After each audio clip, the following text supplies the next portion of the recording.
con hiperactividad. Vamos a exponer en el siguiente orden. Empiezo yo, su servidor Noé Peralta Julián, luego sigue mi compañera Mayra Camontes Dayanara, posteriormente sigue mi compañera Maya Tejero Wendy, y para finalizar está mi compañera María Medina Rosa. Sin más dilación, démosle paso a nuestro tema de exposición. Bien. En el apartado del libro nos daba una pequeña introducción acerca de lo que vamos a ver. Nos mencionaba el concepto de TDAH, nos mencionaba que es un trastorno psiquiátrico, es decir, que afecta al sistema nervioso, la conducta y las acciones de quien padece ese trastorno. Este trastorno afecta a personas de todas las edades, es decir, niños, adolescentes y adultos mayores, y afecta de entre el 5 al 8% a los niños, con una persistencia en la adolescencia del 60 al 85% y en la adultez es del 60%. Las bases biológicas son evidencias genéticas y estudios del cerebro, de la dopamina y la corteza prefrontal, que juegan un papel importante. El diagnóstico se nos mencionaba que el DSM-5 cambió los subtipos a síntomas que aparecen antes de los 2 años. Estos subtipos cambiaron a 3 presentaciones, que son la combinada, la predominante latente, la predominante hiperactivo e impulsivo, que más adelante se les va a explicar. También este trastorno ha tenido evoluciones en su concepto. En el siglo XX se le conocía como síndrome hiperactivo, y en el año 60 se le conoció como un daño cerebral mínimo, aunque tiempo después se arrojó a la basura este concepto. El tratamiento, bueno, se nos mencionaba acerca de la evidencia de la terapia conductual y algunos fármacos psicoestimulantes que mencionaremos más adelante. Bien, empecemos con la epidemiología. Este trastorno tiene una incidencia del 5% de prevalencia en niños y adolescentes y del 2.5% de prevalencia en adultos mayores. Aquí cabe aclarar que los niños son más propensos a padecer ese trastorno que las niñas, y que las familias de primer grado, es decir, padres y hermanos, tienen un mayor riesgo de 2 a 8% de padecer TDA y otros trastornos psiquiátricos. Entre los trastornos se pueden observar los disruptivos de la conducta, los trastornos de ansiedad y depresivos, trastornos de aprendizaje académicos que se presentan en los hermanos, y la mayor incidencia de trastornos por el consumo de sustancias. Estos síntomas se observan a partir de los 3 años, y el diagnóstico se establece en la etapa escolar con una prevalencia del 3 al 7%, ya que el maestro lo puede comparar al desarrollo con otros niños. La etiología nos habla que este trastorno es hereditario, tiene una heredabilidad del 75%, es decir, que su origen es genético. Aquí se nos menciona también factores que pueden llevar a cabo que pueden favorecer este trastorno, como son los sistemas neuroanatómicos y neuroquímicos de los que le vamos a hablar, los genes asociados al transporte de la dopamina y los estudios de neuroimagen y neurotransmisores. Este trastorno no causa daño a la estructura del sistema nervioso central, pero sí tiene factores que favorecen a la aparición de como son las sustancias tóxicas, el nacimiento prematuro y la lesión del sistema nervioso fetal durante la gestación. También se nos hablaban de algunos mitos y controversias, entre ellos se nos mencionaba que tanto por azúcar, colorantes o aditivos alimentarios no causan este trastorno, y que los ácidos grasos como el omega 3 no son un tratamiento efectivo para poder curarlo. Factores genéticos. En los estudios familiares se nos mencionaba que tanto hermanos y padres tienen un riesgo de 2 a 8 veces mayor que la población general de padecer un trastorno psiquiátrico que no sea solo el TDAH. Se nos mencionaba que este TDAH puede estar presente en gemelos monocigóticos, en donde un hermano puede tener hiperactividad e impulsividad y el otro puede tener un predominio de la inatención. También se nos hablaba que el 70% de los niños con TDAH presentan comorbilidades psiquiátricas, trastornos del aprendizaje, ansiedad y estado de ánimo, trastornos de conducta y del abuso de sustancias. Se nos hablaba también de la teoría ligada al sexo, en donde el sexo masculino es más propenso a padecer ese trastorno, y el modelo de interacción de múltiples genes. Estos genes implicados son el gen transportador de dopamina y el gen receptor de dopamina D4. Factores neuroquímicos. El TDAH se relaciona con las alteraciones en los neurotransmisores, principalmente de la dopamina y la noradrenalina.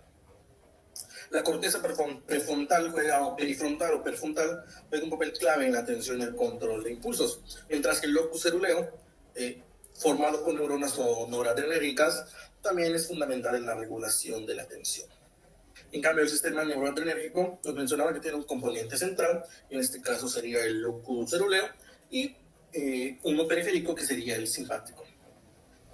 Acá se nos hablaba acerca de la acumulación de adrenalina periférica, que puede reducir lo que es la actividad del locus ceruleo y al verse disminuido será afectado lo que es la atención. También se nos habla de hipótesis neuroquímicas, en donde se basan en el efecto positivo de los fármacos y la disfunción en el sistema dopaminérgico y adrenérgico. También de los fármacos psicoestimulantes, que es el tratamiento más eficaz para este trastorno, ya que ayuda a aumentar las catecolaminas. Ahora pasemos a los factores neurofisiológicos. El estudio de EEG nos mencionaba que en niños y adolescentes con TDA se han encontrado hallazgos principales, como puede ser un aumento de la actividad beta en la región frontal, y en algunos casos puede haber un aumento en la actividad beta. Los estudios específicos, principalmente de Carpers y Coles, mencionaban que descubrieron que los niños con TDAH de tipo combinado mostraban una mayor actividad beta, lo que se asoció con los cambios de humor y las rabietas. Y los síntomas conductuales nos hablaba acerca de que investigaciones recientes han identificado perfiles asociados a diferentes grupos de síntomas conductuales, TDAH y sus variaciones.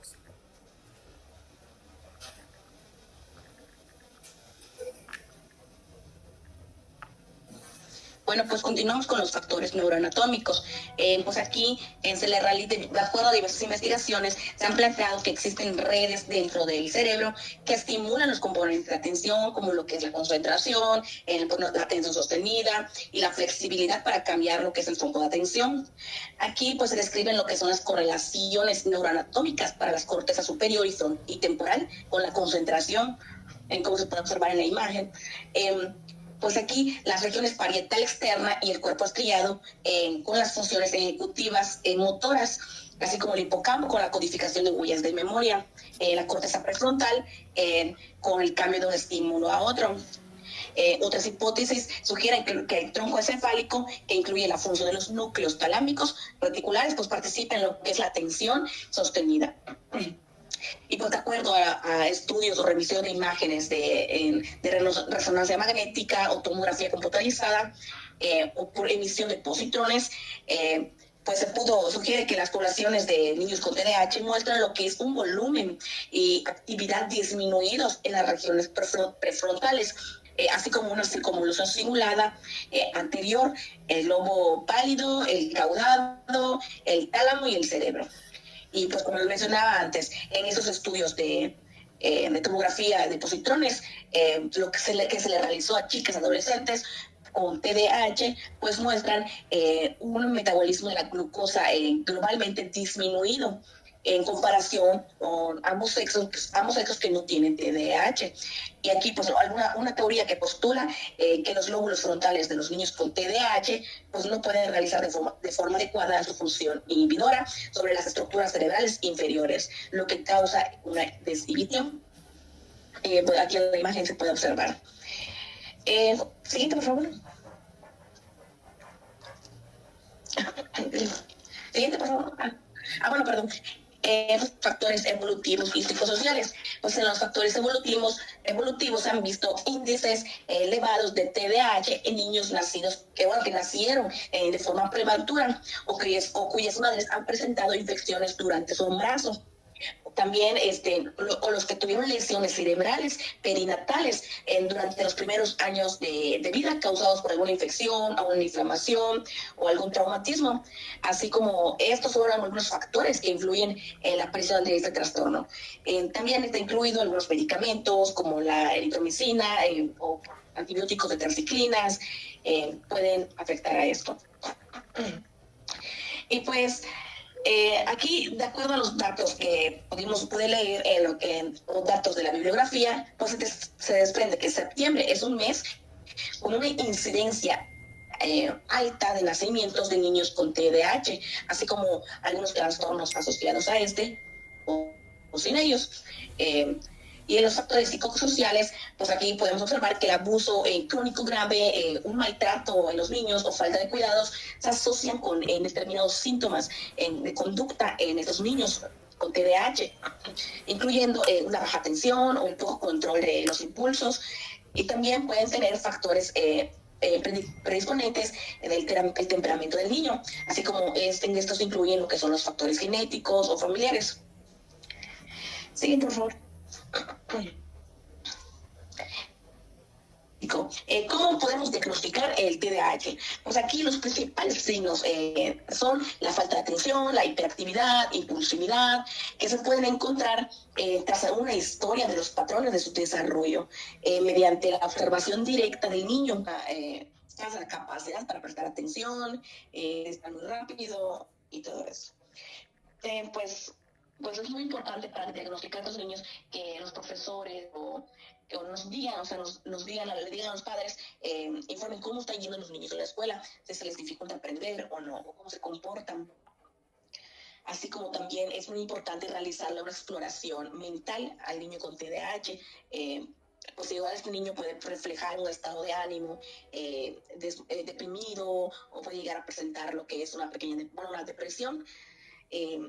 Por lo que pueden hacer los padres, primeramente, pues acudir al médico o con un psiquiatra o un especialista que se encargue de observar, de tratar a este niño, de vigilarlo, para decidir qué tratamiento poder darle. Hay niños que requieren de medicamentos y hay niños que no. Siguiente, por favor.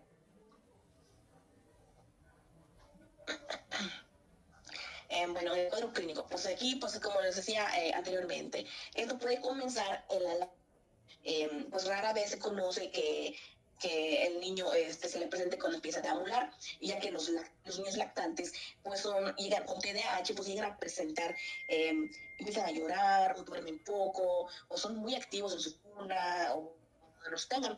Así como van creciendo, estos pueden empezar a presentar los síntomas. Por ejemplo, en la escuela, los niños con TDAH, pues empiezan a iniciar con una prueba con rapidez, pues abandonan las preguntas, son incapaces de esperar el turno, pues responden antes que los demás, y en su casa pues no están quietos, están hiperactivos. Pues las características más referidas con estos niños con TDAH, pues como les venía diciendo, son hiperactivos, tienen el déficit de atención, pues son cambios bruscos de actividad, de organización, no están quietos, llegan a tener problemas de memoria, pensamiento. Y aquí, por ejemplo, si llegamos a observar que el niño llega a presentar crisis de ansiedad, no de ansiedad, bueno, puede tener ansiedad o crisis de ausencia, en el cual el niño lo está hablando y no te escucha, como que se pierde o se le olvidan las cosas, pues aquí hay que realizarle exámenes neurológicos. Ya se le tiene que hacer una evaluación física o pruebas analíticas para o por ejemplo, en este caso, a los padres de familia se les pide una historia psiquiátrica o médica para que ellos puedan determinar qué tratamiento darle. Se les pregunta desde el embarazo de la madre, el perinatal, y pues cómo ya ha llevado su vida de lactante. Si tuvo alguna complicación en el embarazo, y todo esto, pues como les decía, para tener un buen tratamiento. También a los médicos pueden enviarle a hacerle un electrocardiograma, para ver cómo tiene algún riesgo cardíaco o algún familiar que padezca de para saber qué medicina darle o no algún medicamento. Pues ver cuál es qué diagnóstico diferencial le pueden observar. Nos daba en el libro un ejemplo de un niño que era adoptado, en el cual los padres adoptivos no sabían su historia, no tenían una historia clínica o de cómo fue la vida de su embarazo de la madre. Entonces aquí se le complica a los padres poder darles llevarlo y porque le puedan dar un tratamiento. Pero pues se logró esto a raíz de que pues en la escuela se dieron cuenta de que él tenía dificultad de aprendizaje, de escritura, y tenía muchos síntomas relacionados a este trastorno de TDAH, en la cual los padres, pues, al ver que el niño presentaba signos de depresión, que era excluido, pues decidieron darle un tratamiento, llevarlo a un psiquiatra, en el que le puedan valorar y todo eso, y ya pues tuvieron que aceptar el tratamiento con metilfenidato, empezando con 10 miligramos y así sucesivamente, ir subiéndoselo hasta que tuvieran un buen tratamiento, un buen control. Y pues como les decía, hay que saber diferenciar ese trastorno. Por mi parte, pues es todo. Bueno, vamos a pasar por la parte de la evolución. En esto tenemos que el TDAH pues va a ser variable y los síntomas van a poder persistir en la adolescencia entre un 60 y un 85%, pero pues esto se reduce en la vida adulta a un 60%, no se va a remitir pues a la mitad de la niñez. Y esto decía que el otro 40 pues puede entrar al nivel cuando están en la pubertad o a la vida adulta. Y pues va a desaparecer la parte de la hiperactividad, pero va a quedar como que ese impulso que tienen o la impulsabilidad. En los factores que ayudan a predecirlo, pues estos van a tener que personas que tengan pues familiares con TDAH, los acontecimientos vitales negativos, la comorbilidad de alteraciones con conducta, que puede ser como la depresión y la ansiedad, y pues los pacientes con remisiones parciales, que pueden ser pues, los jóvenes que lo tienen, pues son más vulnerables a la vida social, digámoslo así, y pues pueden desencadenar pues el consumo de sustancias o las alteraciones del estado de ánimo. El siguiente.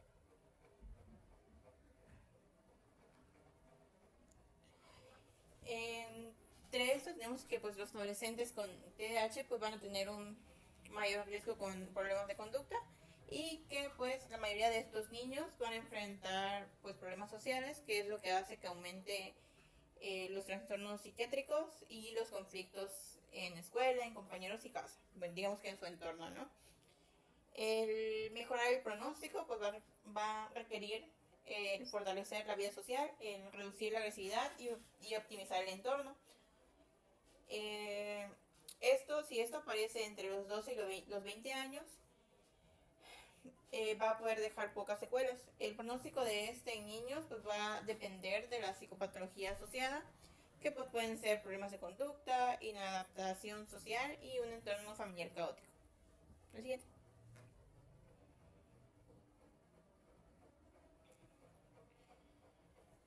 Bueno, entrando a la parte del tratamiento, vamos a tener que el tratamiento o farmacológico van a ser los primeros, o la primera línea de tratamiento. Estos pues van a ser que estimulantes del sistema nervioso central y van a estar contraindicados para niños menores de 6 años y para adolescentes y adultos que tengan riesgos o trastornos cardíacos. Van a haber los de liberación prolongada, que van a tener como ventaja pues que son más cómodos, digamos así, y pues van a tener limitados efectos adversos. Entre estos vamos a tener que no la tomocetina pues no va a estar aprobado por la FDA por los incrementos de los pensamientos suicidas, aunque este pues es un inhibidor de la captación de noradrenalina. Nos mencionaba el bupropión, que este decía que tenía un éxito variable, y nos decía que los que también se recomiendan van a ser los agonistas como la clonidina y la guanfacina. Nos mencionaba que también hay pues de acción corta pero de duración prolongada, como son el metilfenidato, que también se puede encontrar en gomas de mascar y parches, y la dextroanfetaminas, que pues es un compuesto con anfetamina. Así. Bueno, aquí solamente puse como que una tabla en donde podemos ver los fármacos que se ocupan para el TDAH, en donde tenemos que la mayoría de los que están aprobados pues son el metilfenidato, ¿no? En diferentes marcas, pero es el mismo. También menciona del dexmetilfenidato, que fue pues es un derivado de este, la dextroanfetamina, las anfetaminas y la lisdexanfetamina. Estos pues van a haber algunos que van a estar aprobados a partir de los 6 años y otros que van a estar aprobados a partir de los 3 años. La siguiente. Bueno, entrando, el libro nos los dividía en dos, en psicoestimulantes y no psicoestimulantes. Entre psicoestimulantes tenemos al metilfenidato, que pues ya lo vimos anteriormente. En este nos aparecía como su nombre comercial, como Concerta, y va a ser dado cada 10 o 12 horas. y pues este puede tener ciertos efectos adversos como son cefaleas, malestares gastrointestinales, puede causar náuseas, insomnio, y pues está aprobado a partir de los 6 años porque también tiene cierta asociación a la reducción de índices de crecimiento. También estaba la dextroanfetaminas y la combinación de esta que es cuando, o se ocupa cuando el metilfenidato por sí solo pues no es eficaz. También nos mencionaba de que los no psicoestimulantes, y en esta pues nos mencionaba el clorhidrato de atomoxetina, que este pues va a ser eficaz en la parte de la falta de atención y la impulsibilidad en niños y adultos, pero este puede tener como efectos adversos pues la disminución del apetito, el malestar abdominal, mareos e irritabilidad. Y el modafinilo pues no está aprobado. Siguiente.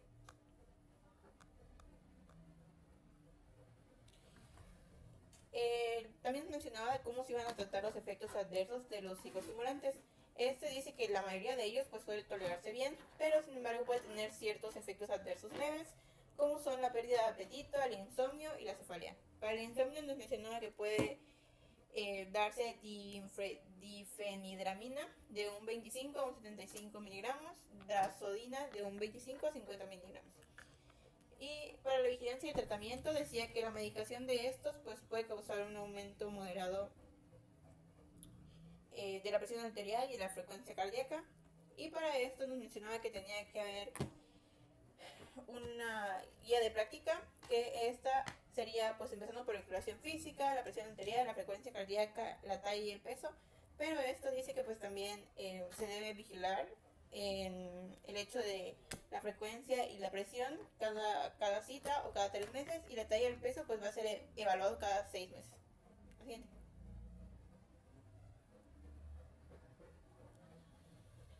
En las partes de las intervenciones sociales, esto decía que la psicoeducación es que prácticamente pues como estos niños tienen como que la falta de prestar atención y ese tipo de cosas, pues se va a aumentar o se van a hacer ciertas actividades con él que puedan como que los ayuden a entender y a reforzar habilidades, ¿no? En el entrenamiento parental decía que prácticamente van a ser pues una guía hacia los papás de cómo van a ser estos niños y cómo ayudar a controlar, por ejemplo, esos ataques de impulsos.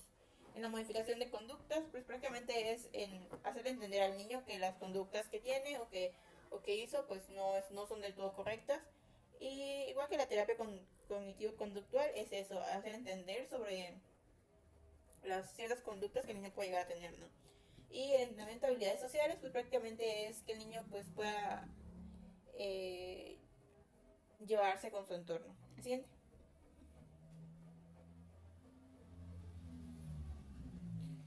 Bueno, el libro nos mencionaba sobre un estudio de tratamiento multimodal, que pues prácticamente fue un estudio que se hizo a más de 500 niños por 14 meses con 4 estrategias de tratamiento.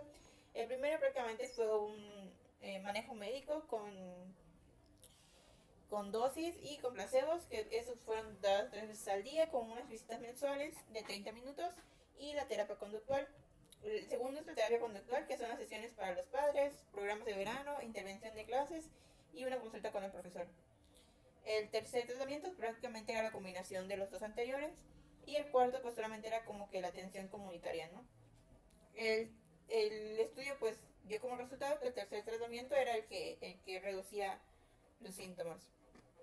En la parte del TDAH no especificado, pues prácticamente decía que según el estudio que se hace, pues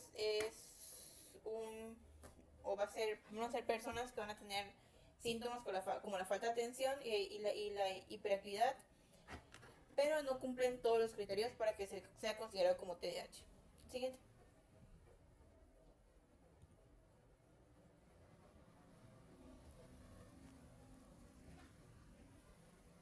Vamos a pasar a lo que son las plantas del TDAH en lo que son los adultos. Vamos a empezar un poco sobre su historia, ya que cabe recalcar que se creía que solamente era un problema infantil y no se causaba en los adultos.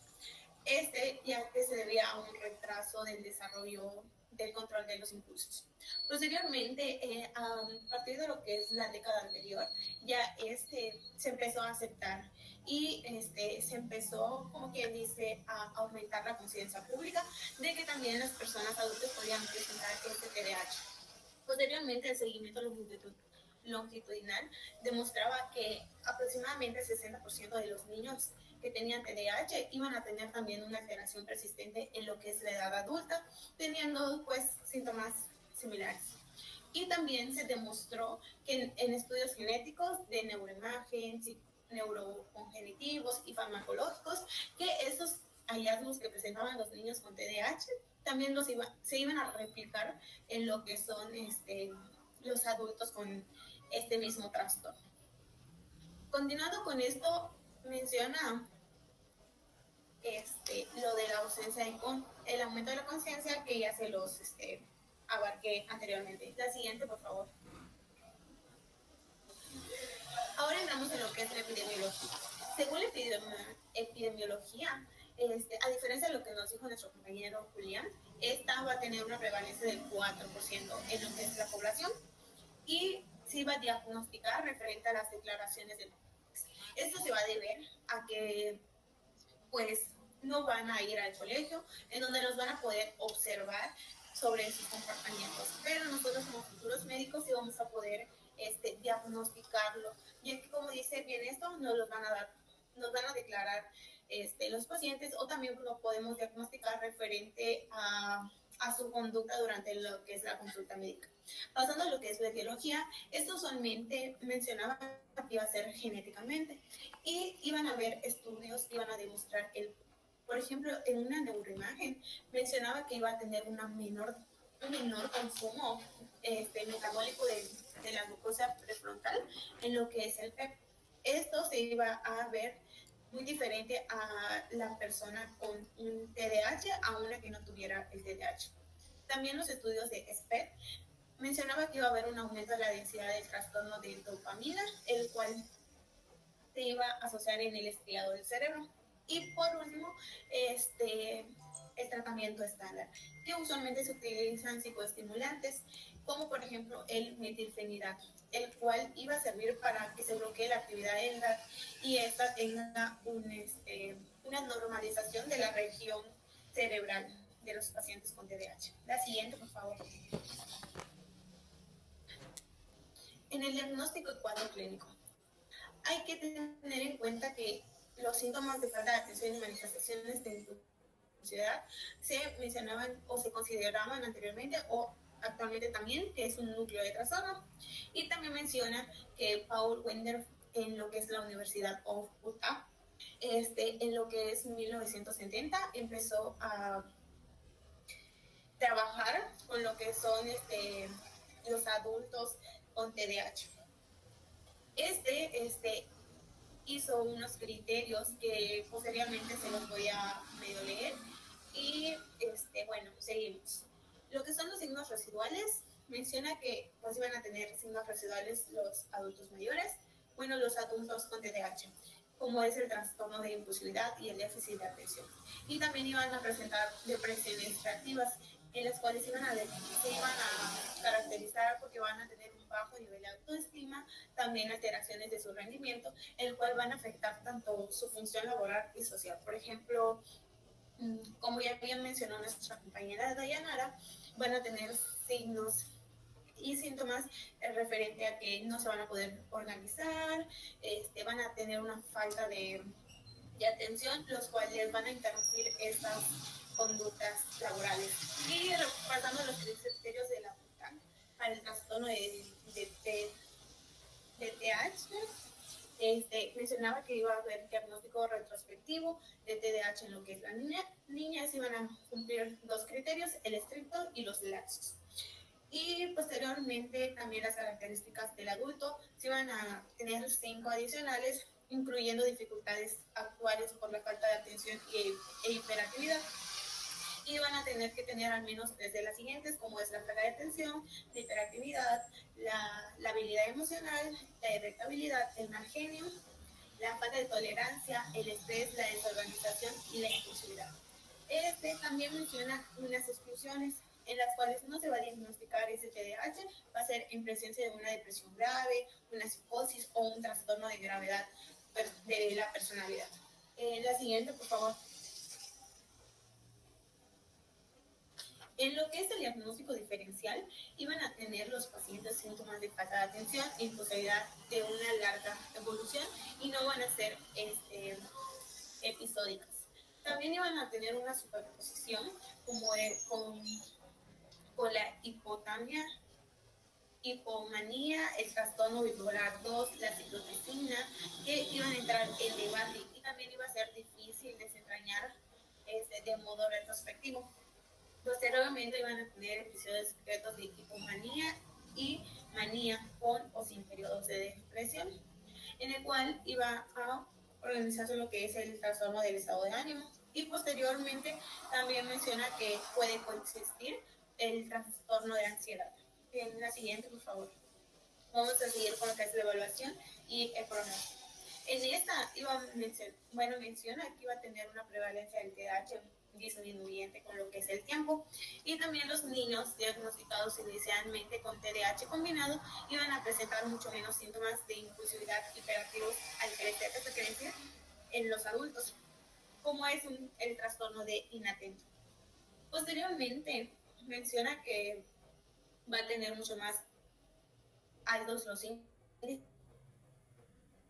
de trastorno del aprendizaje y el consumo de drogas. Y en lo que es el tratamiento mencionan las pautas psicofarmacológicas, los psicoestimulantes de larga duración, los cuales están aprobados por la FDA.